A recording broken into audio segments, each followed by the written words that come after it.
proyecto basado en toda una investigación con tu familia paterna, con tu padre Luis Cubas, sus 4 hermanas y su hermano Omar Cubas. Tu tío Omar Cubas es un desaparecido político, ¿no? Desaparece en el 75, tenía 37 años. Y tu tía Mirta, que fue la única de los 6 que estuvo presa, que fue presa política en la cárcel en Montevideo, gana su libertad cuando tiene 37 años. Claro, entonces tu padre cuando vuelve en 85, cuando se termina la dictadura aquí en Uruguay, tiene 37 años. Es un número fuerte ese. Es un número, sí, es un número que es un número que sigue y bueno, y en un momento yo tengo 37. Y en ese Cuando momento que vos tenés 37, ¿qué sucede? Claro, es muy fuerte cuando te pasa que vos decís, bueno, yo estoy acá, tengo todo este recorrido de vida, ¿qué pasa si, yo qué sé, empezaste con Omar, ¿no? Omar, una persona que desaparece, no se sabe nada más de él y tiene, si yo tengo todo este recorrido, él debe, ¿no? Él tiene el suyo. Mi tía cuando sale del penal tiene 37 años, entonces uno puede como más fácilmente ponerse en el lugar del otro para decir, bueno, el otro como yo o yo como el otro, ¿qué pasa si te enfrentás a una situación como esa, ¿no? Salís después de estar 7 años recluido, ¿qué pasa encontrarte nuevamente en un medio social? O volver de un exilio a la reconstrucción ¿no? de un país. O sea, es más fácil hacer como eso, una mímesis, ¿no? O comprender el lugar del otro, ponerte en el lugar del otro, cuando uno más o menos está a esa altura de la vida. Pero también está la cuestión, claro, de que cuando vos cumplís 37, Mirta te da de regalo la única cosa que le devolvieron a ella cuando sale de la cárcel, que es una pequeña foto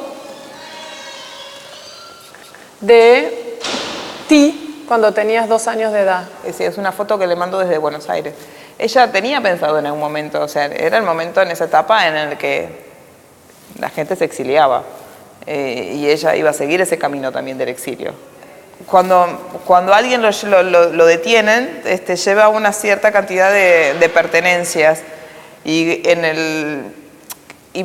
van variando de centros de detenciones, no es que va directamente al penal, ¿no? Yo que se pasa un año en tal batallón, después va pasando por una serie de lugares y siempre sus pertenencias van pasando de un lugar al otro y por lo tanto algunas van decantando. Bueno, y eso es lo que pasa con la historia de esta foto. Ella entra con su bolso de sus pertenencias personales y cuando sale lo único que le entregan es la cédula de identidad vencida, obviamente, y la foto, o sea, esa capacidad de la foto de atravesar todo. O sea, ¿qué habrá pasado con esa foto? Que igual las cosas van decantando y esa foto continúa, ¿no? Hasta llegar a ella nuevamente. Y bueno, cuando cumplo 37 ella me dice, mira, toma, esto te pertenece. O sea, me parece que es el regalo que tengo que darte porque si logró sobrevivir, me parece que tiene que volver a vos. Y bueno, y esa imagen es muy fuerte por la capacidad, y empieza como una reflexión, la capacidad de la imagen en detonar cosas y de la materia, ¿no? Y la escritura, lo que dice atrás, porque también a partir de esa frase que dice a mi tía que la quedo esperando en Navidad, hay un montón de lecturas, o sea, inclusive ficciones que uno construye, ¿no? Claro. Ficciones que de repente no tienen que ver con la realidad, pero uno Pero que la imagen dispara, claro, ¿no? dispara. Y se mezcla con la memoria. Sí. Ajá. Y a veces la suplanta. Uh-huh. Sí. Y después está otra imagen, ¿no? Que ocupa un lugar ahí muy disparador, que es el fotograma de la silueta dibujada del desaparecido de Omar en un muro de Buenos Aires, ¿no? Que lo encuentra... Sí, o sea, suponemos que es en Buenos Aires, pero en realidad no está claro dónde es. Y eso aparece porque tu hermana Leticia había empezado a hacer una investigación hacia la creación de un documental, ¿no? Sobre Omar, ¿no? Uh-huh. Sobre el desaparecido. Y ahí volvemos al número 37, porque ahí te das cuenta también que vos a los 37 tenés toda una vida para contar. Y ese fotograma de repente te hace pensar en Omar y pensás, ¿y qué sé de Omar? Omar desaparece a los 37 y no sabemos absolutamente nada de su vida. Y también la ausencia de las imágenes acerca de Omar en la historia de la familia. Esto tiene el mismo poder de la foto, ¿no? Esta que me regala mi tía. De hecho, bueno, cuando encuentran aparece ese fotograma, una de mis tías y mi hermana toman la decisión de iniciar un proceso de presentar la denuncia. Quiero decir que esa imagen detona algo. Esa imagen detona algo y también identifica la presencia del silencio, de la ausencia de información. Y ahí es que un poco es el punto de partida de las estrategias visuales que fuiste desarrollando para ir perforando ese campo impalpable de silencio histórico y entrar en una temática compleja que conlleva unos varios traumas y poder abordarla con tus parientes desde otro lugar. Uno de los primeros trabajos que empezaste a hacer son los retratos, que es lo que mata es el agujero y no la bala. Sí, para mí, bueno, que así llamaba el ejercicio, cuando me encuentro con esa frase, me parece muy interesante. El hecho de lo que queda del suceso es lo que va, como que va trabajando, ¿no? O sea, continúa como activo ese agujero. No es el hecho en sí mismo, sino quizás es la ausencia de ese pedazo, ¿no? Lo que opera. Entonces lo que hago es pedirle a ellos que escriban en un pequeño pizarrón cuál es el pedazo de ellos que su hermano, ¿no? Omar, se lleva al desaparecer. Entonces, trabajando en eso, cuál es el pedazo tuyo, cuál es tu agujero. Claro. Y son, o sea, es como uno de los primeros ejercicios, porque lo que se trataba en aquel momento fue tratar de buscar dinámicas de trabajo sobre ese territorio, ¿no? Dinámicas de trabajo con ellos y también evitando caer en algunos lugares o también quizás aplicando dinámicas de otros territorios como son el arte escénico, ¿no? En lo cual en general trabajo, aplicando como dispositivos para poder trabajar sobre algún área sin necesariamente querer discursar sobre ella, sino indagar, investigar. Un tema además que era un tabú. Sí, porque bueno, el tema del desaparecido es mucho más complejo de lo que no se puede reducir a que un desaparecido es esto, aquello, lo otro, ¿no? Me parece que en cada seno familiar se cruzan un montón de cosas, más allá de la demanda de información sobre, ¿no? Que quizás es lo que está en la superficie, lo que más conocemos, ¿no? Un familiar que demanda saber o que pide saber qué pasó con... Pero hay un montón de líneas entretejidas en cada seno familiar con respecto a eso, ¿no? Particularidades. Exacto. Por supuesto que ante el dolor hay diferentes posturas ante ello, ¿no? Hay algunas posturas que tienen que ver con mejor no tocar esos temas porque duelen. Claro. O ya sabemos de lo que trata, entonces no tenemos que estarlo trayendo a la mesa. Seguir para adelante, la causa es esta. Sí, por un tema o sea, esto no me pasa a mí nada más, le pasa a unos cuantos, entonces claro. Para eso iniciamos una acción colectiva para solucionar el problema globalmente y no apelando a las individualidades. Es como una teoría desarrollada por el filósofo francés Jean Alouche, ¿no? Sobre el duelo, sobre cómo entiende el duelo. Que el duelo en realidad lo que sufrimos no es la pérdida de la persona que muere, sino más bien ese agujero, lo que ella con su muerte se lleva que es nuestro, ¿no? De esa relación. En ese ejercicio también tú terminás dejándolo libre y responden desde su relación con el desaparecimiento de Omar. Las obras en esta exposición son resultado de el arte que se crea a partir de una necesidad, que resulta de una búsqueda de nuevos lenguajes y de nuevas formas de expresión. Y eso está embutido desde el inicio en todo el proceso que va haciendo germinar y surgir todas estas formas y todos estos nuevos lenguajes, ¿no? Y eso realmente es muy fuerte y muy fascinante en todo este proyecto. El otro ejercicio que desarrollás de cartografía, que les pedís a ellos que vayan a algún lugar de la ciudad. Lugares en la ciudad donde tengan un recuerdo como muy claro, que es lo que sigue estando presente. Entonces les solicito imágenes, puntos en la ciudad que tengan ese recuerdo claro, van ahí y les sacan la foto, me interesaba que ellos se encuadren. Y eso da como resultado una serie de fotos con sus relatos, que también es muy interesante porque los relatos, para mí, los lugares que eligen, porque son ellos los que hacen la selección, entonces también son ellos los que eligen qué van a contar, que es lo que deciden que siga sobreviviendo. Claro. Y este ejercicio a mí me da una noción también como de contexto, ¿no? Porque estamos trabajando muy dentro del seno familiar. Primero, ¿qué eligen ellos para el relato que siga sobreviviendo? Y también, en qué momento estaban viviendo, qué tipo de acontecimientos son los que ellos están pasando en ese momento. Y después entonces con esas fotos, esas fotos que ellos sacan de esos lugares, las anécdotas que acompañan esas fotos, tú decidís irte a la Biblioteca Nacional y buscar en periódicos del año 75 palabras que sean o que se aproximen a lo máximo a las palabras, en fin, que componen cada anécdota, ¿no? Muchas no encontrás, por ejemplo, el tiempo verbal que necesitas, y a veces eso cambia completamente el significado.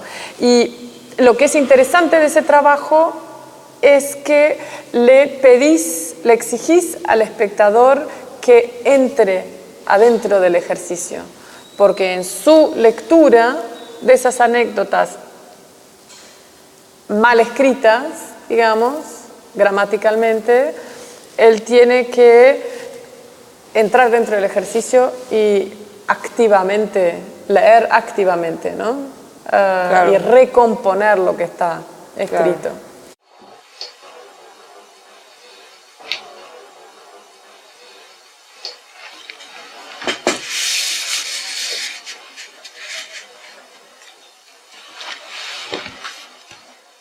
La obra en que tu tía Mirta, tú le propones a tu tía que haga dibujos dibujos narrativos, ¿no? De situaciones que ella fue viviendo en la cárcel, que ella llamaba "Esta es para la película".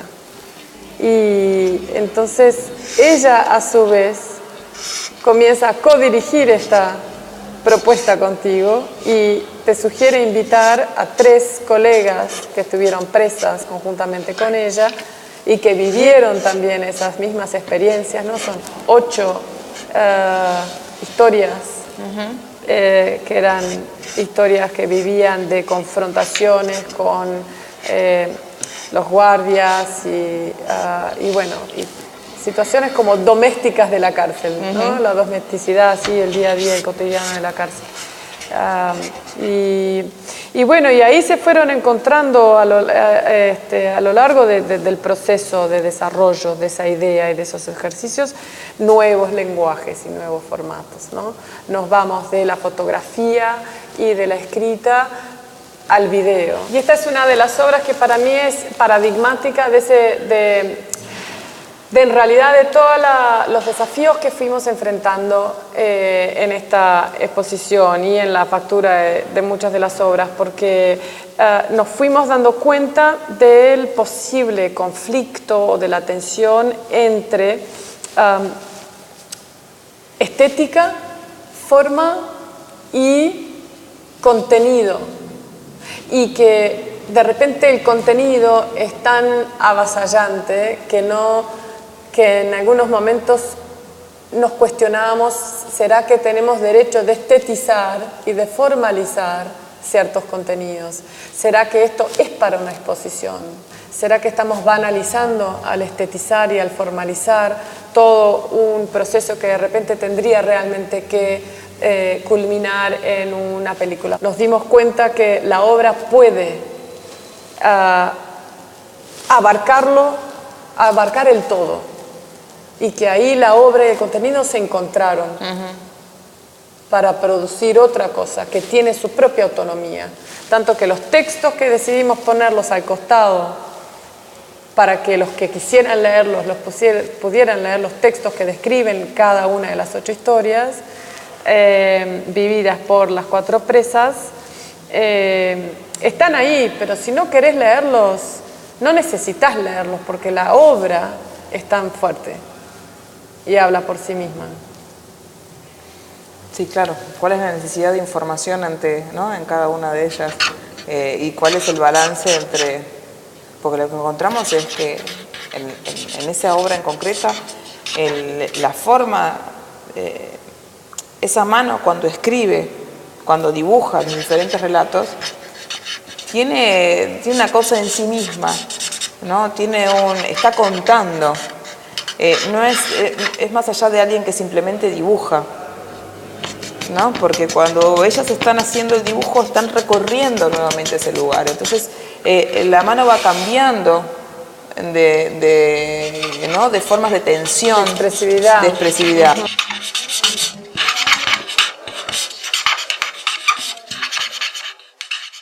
En últimas cartas le pediste a tus familiares, a tu padre y a tus tías que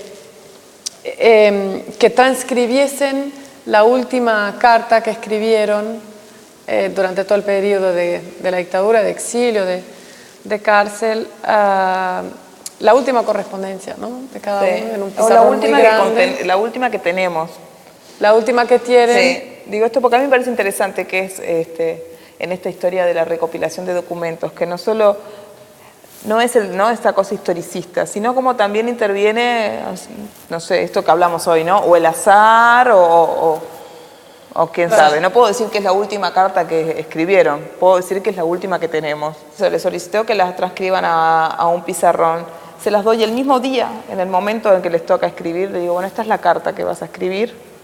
Por lo tanto, quiere decir que no han tenido una relación previa, no han tenido un tiempo de relacionarse, sino que se relacionan en ese preciso momento. Y nada, por más que, bueno, estamos hablando de fotografía, pero hay un hecho performático que tiene que ver con el aquí y ahora en relación a un documento, ¿no? Porque se están relacionando con ese documento en el mismo momento que tienen que hacer el ejercicio. Y hacer un ejercicio que implica una acción corporal, como decíamos, ajustar a ese gran pizarrón. Tú les dispones un pizarrón muy grande, muy alto. Las cartas tienen mucho más contenido de lo que cabe al final en la transcripción a tiza en un pizarrón negro.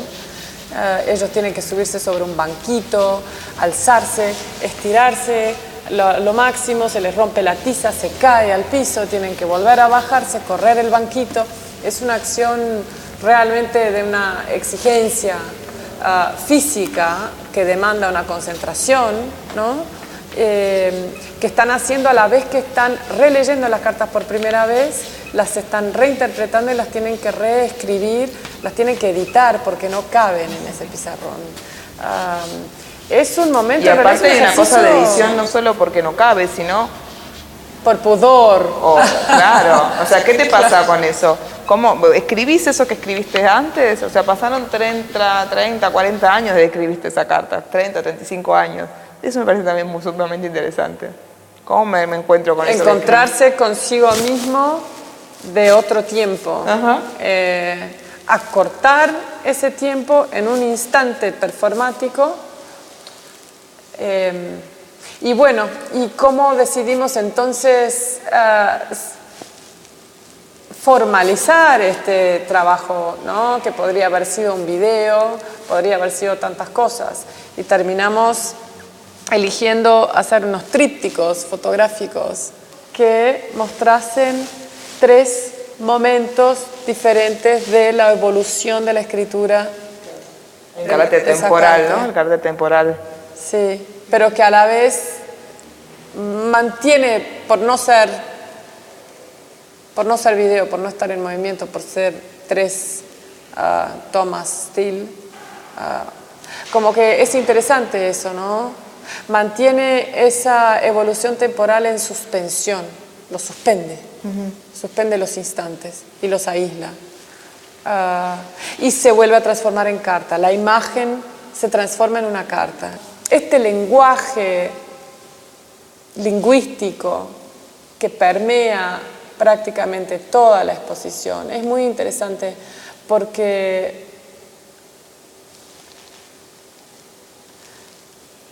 es lo que elegís no utilizar de manera frontal, como sería, por ejemplo, simplemente sentarte con cada uno y hacerles entrevistas. No elegís eso, pero el lenguaje insiste.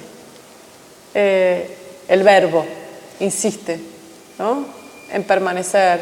Y ahí entonces le vas encontrando diferentes formas para la permanencia y la presencia del lenguaje, ¿no?, verbal. Lo cual me parece interesante porque no, por lo menos yo no lo tenía claro conceptualmente desde el principio. O sea, en un momento ya cuando estábamos por venir a montar, ¿no?, y vos planteaste el diseño de montaje de todo, y ahí uno pudo prefigurarse lo importante que es el montaje, ¿no? Prefigurarse así como en el lugar. Yo me acuerdo que te dije, Vero, todo tiene texto. Yo no lo había pensado, no era muy consciente sobre eso. Pero en el momento en que logro visualizar a través del diseño que planteas, digo, todo es textual. Todo es texto. Todo está el verbo, como decís, de una u otra forma. Todo tiene texto y todo tiene cuerpo. Sí, sí, claro. Escritura fugaz. Que ahí hay como un juego fotográfico, de la lógica fotográfica, de positivo y negativo. En últimas cartas el pizarrón es negro y lo que escribe es una tiza blanca.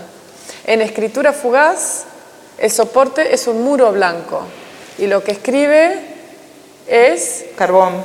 Un carbón. Cambia el cuerpo y cambia el tiempo y es como una acción de origen quizás hasta más psicoanalítica, donde en vez de ser el propio sujeto, actor de su propia historia, relacionándose con su propia carta, sos vos. En escritura fugaz es tu cuerpo transcribiendo de manera similar, en un soporte muy grande, una carta de tu tía Mirta. Y entonces es un ejercicio que haces contigo misma, ¿no? Sí, que bueno, eso pertenece también a una parte de todo el proceso que eran, son ejercicios donde yo coloco mi cuerpo, que inclusive en el proceso yo los había eliminado como posibles, ¿no?, obras, y en el proceso de trabajo en conjunto, me acuerdo que vos planteaste que había que meterlo y que todo se complejizaba un poco más, ¿no? En un momento yo había optado por solo los ejercicios en los cuales estaban ellos. Porque ahí al meterte vos rompías con el lugar, digamos, del director de orquesta o del director de cine o del antropólogo, ¿no? Y te involucrabas directamente y en realidad todo esto pasa por tu propia subjetividad, todo esto comienza por ciertas incomodidades, ciertos vacíos, ciertos silencios que vos heredaste y que vos viviste, que tiene que ver contigo y no solo con lo que le pasó a tu familia 40 años atrás. Entonces, y también tiene que ver con el hecho de que tú venís de la danza y que sos coreógrafa y que sos danzarina, que a veces en tus obras escénicas tu cuerpo no está y te quedas solo como coreógrafa, y otras veces sos ambas cosas, y otras veces sos más danzarina que coreógrafa. Tu cuerpo tenía que estar, porque además comenzaste a probar estos ejercicios, antes de hacerlos con ellos, comenzaste a probar ciertos ejercicios contigo misma, ¿no? Como es el caso de Caídas, que quizás haya sido la primera obra que hiciste. Sí, también yo también lo coloco en ese pasaje, en esa instancia que le digo, bueno, es como de una necesidad de mímesis, una necesidad como representacional, ¿no? Claro. O sea, yo me la juzgaba, esto igual, sé que es proceso, pero ¿no? En ese momento lo veía, esto es proceso, necesario de repente pasar por él, pero había una cierta obviedad en lo cual me hacía desechar ese tipo de material. Que elegiste un posible número oficial de desaparecidos uruguayos que son 240, entonces te propusiste actuar 240 caídas y él iba haciendo tomas de todos los fotogramas que iban agarrando todo el proceso de tu caída, ¿no? Y de nuevo otra, y de nuevo otra. Esa repetición en realidad también lleva lo que a principio es una representación mucho más lejos, porque estás trabajando con tu cuerpo y estás haciendo con que tu cuerpo se caiga 240 veces. Y lo estás repitiendo de nuevo y de nuevo y de nuevo. Se puede analizar psicoanalíticamente como una especie de exorcismo o de autoflagelo, pero también en realidad si lo ves desde otro lugar, desde algo hasta como de lógica minimalista, donde la repetición es lo que compone el todo, terminamos en lo que vemos hoy en esta obra. Yo creo que también tiene que ver con una investigación en relación al cuerpo. Por aquellos momentos me acuerdo que yo había estado viendo un documental donde era un juicio de uno de los torturadores en Argentina, donde ellos describen, por ejemplo, los vuelos de la muerte. Entonces describe en forma muy técnica cómo es que era el procedimiento, porque es un procedimiento estipulado, ¿no? Un procedimiento de exterminio. Entonces describen cómo es que se hacían los vuelos. Y a mí una de las cosas que me impacta más allá de como lo terrible que es la historia y cómo está, porque ves al tipo que lo cuenta, es como, yo me fui de ahí pensando, ¿cuándo muere ese cuerpo? ¿No? Como preguntas muy llevadas a la materia. La materialidad máxima. ¿Cuándo muere el cuerpo? Cuando claro. el cuerpo, porque el cuerpo está drogado, está sedado, ¿no? Las personas las sedaban. Muere cuando en el medio de la caída se ahoga, o sea, ¿en qué momento? ¿Cuándo esa materia? Entonces me empecé a hacer preguntas de ese tipo. Recuerdo que después le hacía preguntas a mi tía Mirta, como por ejemplo, ¿es posible fingir un desmayo? ¿No? Ante una sección, por ejemplo, de torturas, cosas de ese tipo, ¿no? Empecé a indagar un poco mucho más sobre la materia cuerpo. Una cuestión fenomenológica sí, más que... Sí, ¿es posible eso, fingir un desmayo? Otro tipo de preguntas de ese tipo. Entonces esta obra está marcada en ese periodo donde inclusive hice otros ejercicios que acá no están, que es cómo soportar 3 horas, ¿no? Instancias que tienen que ver con el presidio, que son el plantón, la caminata circular, o sea, y me puse en los lugares de hacer esa experiencia, ¿no? Caminar 3 horas y media, estar 3 horas parada, para investigar la materia, cuerpo, ¿no? Entonces, ese es el mismo periodo. Entonces, ¿cómo es que un cuerpo cae? ¿Cómo cae un cuerpo? Es esa experiencia corporal que tú traes, sin duda, de la danza, que se encuentra con este nuevo campo, ¿no? De las artes visuales y se conjugan para formar algo realmente muy rico, ¿no? Y denso en este proyecto.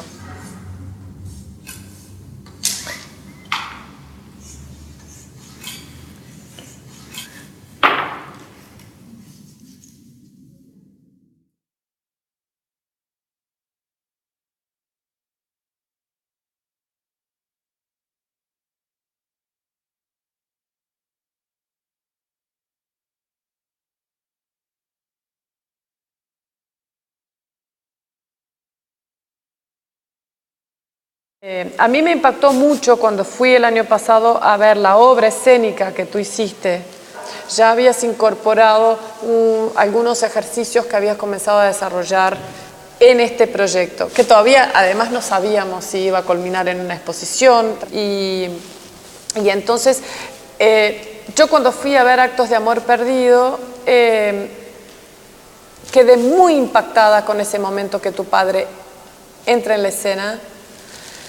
Tiene un letrero digital que nosotros incluimos aquí también en la exposición, sobre los pies, apoyado sobre el suelo, en la base de sus pies, que va contando, va mostrando números, ¿no?, que van aumentando hasta llegar a 240, ¿no?, los 240 desaparecidos. Esos 8 minutos deben ser los 8 minutos, uno de los 8 minutos más largos de la vida de tu padre, o de la vida más reciente de tu padre, ¿no? Al principio él está totalmente en control y después le empiezan a temblar bastante los brazos y los ojos se le empiezan a aguar. Y el espectador, uno no sabe si eso sucede porque realmente se le cansa el cuerpo, claro, y los brazos, el cuerpo cuando se cansa empieza a temblar. Y si los ojos le empiezan a aguar porque está ahí parado 8 minutos mirando al público, o si eso sucede porque esa instancia lo hace conectarse con lo que le está sucediendo con el desaparecimiento de su hermano, etc. Y eso lo empieza a conmover y a romper emocionalmente. Esa instancia donde se conjugan justamente esas dos cosas y no sabes cuál es cuál, es fascinante. Es muy, muy movilizador, muy fuerte. Sí, pero parece que acá pasan otras cosas y para mí fue descubrirlo acá, esas otras cosas que pasan. De hecho, cuando estamos haciendo el montaje, ya el cambio de escala, porque al principio iba a ser mucho más grande la proyección, el cambio de, ¿no?, cuando se decidió achicarlo, el cambio de escala me cambió totalmente mi relación con eso, ¿no?, lo que me estaba pasando con eso, algo que se imponía, de repente ahora el tamaño que tiene y el lugar elegido en la sala, es algo que persiste, o sea, es alguien que se mantiene, así es mi relación con eso, algo que está ahí, algo que de repente no lo ves, porque aparte como es una imagen quieta, puedes confundirte. Parece una foto. Parece una foto. Claro. Y de repente te sorprende porque de repente se mueve, entra o se va, o los movimientos son muy sutiles. Pero eso es algo que no se impone, pero que sostiene, y ahí está, más allá de vos, más allá del que entra. Eso me parece como muy interesante. Sí. Algo que persiste. Entonces es otro tipo de lectura que gana en la forma en la cual se presenta acá. Y entre tu padre, que es una proyección vertical negra, y escritura fugaz, 20 metros del otro lado de esta sala enorme, que es una proyección blanca, clara, horizontal, tenemos en las paredes laterales 3 conjuntos de cada lado de letreros digitales que van pasando en letras rojas las correspondencias de amor, podríamos decir, de tu padre y de tu madre, Mari y Luis Cubas. Principalmente lo que queda más presente es los contenidos en que, bueno, como son cartas evidentemente, son ejemplos de los momentos en que ellos tuvieron que estar separados, ¿no?, por circunstancias del exilio. Entonces esas cartas, esa nostalgia, ese extrañarse, el dolor, pero el amor, están todas completamente permeadas por un amor que conmueve mucho a la gente. Y sin embargo elegimos la forma más austera y más fría de darle visibilidad a esas cartas, que son esos letreros de publicidad, ¿no? Sí, sí, sí. Bueno, inclusive está como el cuestionamiento, ¿no?, sobre la separación, que por eso también, que quizás eso es lo que es más el dolor, como vos decís, ¿no? O sea, que a mí me parece interesante, el cuestionarse la propia decisión, porque en realidad el estar alejados tiene que ver con una decisión, ¿no? Son decisiones que se toman. Claro. Entonces el cuestionar continuamente las decisiones tomadas en relación a la vivencia, a la cotidianidad de ese seno familiar. Vale la pena, ¿no? Todo esto. Pero los letreros los tenés todos ahí, lees todo lo que quieras sentado, pero estás consciente de que los otros letreros tienen otra información y entonces eso era importante para nosotras como una relación con el funcionamiento de la memoria, ¿no? Que justamente, más una vez, no estamos haciendo un ensayo histórico, ¿no? Estamos trabajando con nuestra relación con la historia. Entonces es continuamente un juego del presente, pasado, que tiene que ver con el funcionamiento de la memoria y con su continua reactivación en el presente. Y que esa reactivación en el presente, a través de diferentes estrategias, la transforma posiblemente.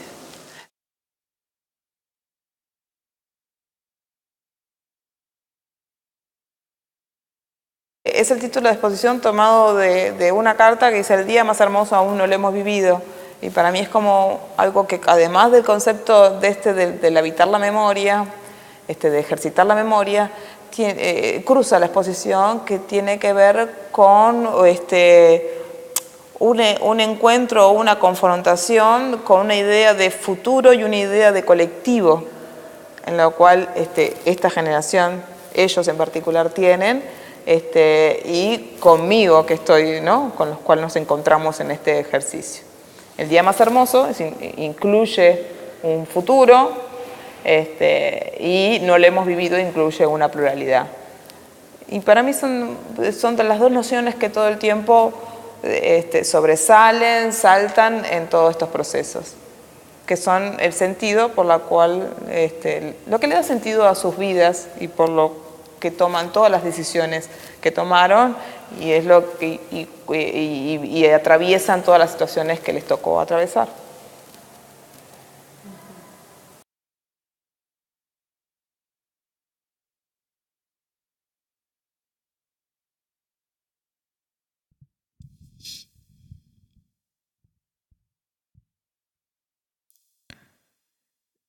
Sigo cosiendo en la fábrica, 8 horas por día. Cada día es muy corto en esta época del año. Paso la semana entera sin ver el sol. A la mañana, cuando salgo, es de noche. A mi regreso, sobre las 4:30 de la tarde está oscureciendo. Es un inmenso cuadrado de hormigón. Las casas son cómodas y calentitas. La nuestra es toda alfombrada. Un verdadero lujo.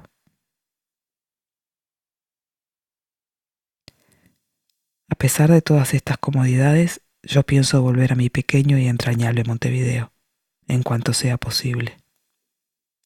Aunque tenga que volver a seguir comiendo arroz y tomando mate amargo. Se nos ha dicho siempre: la construcción del socialismo es una tarea muy dura y sembrada de dificultades. Estoy aquí, cómodamente instalada y disfrutando de las ventajas del capitalismo. No soy feliz. Cambiaría mi suerte por la oportunidad de poder participar en la hermosa tarea de construcción de una vida nueva.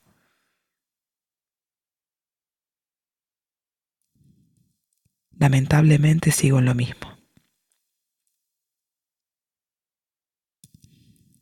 El exilio me ha demostrado que puedo no servir para nada. En estos tiempos estoy viviendo una vida casi vegetativa. Lo único que me salva un poco es la lectura.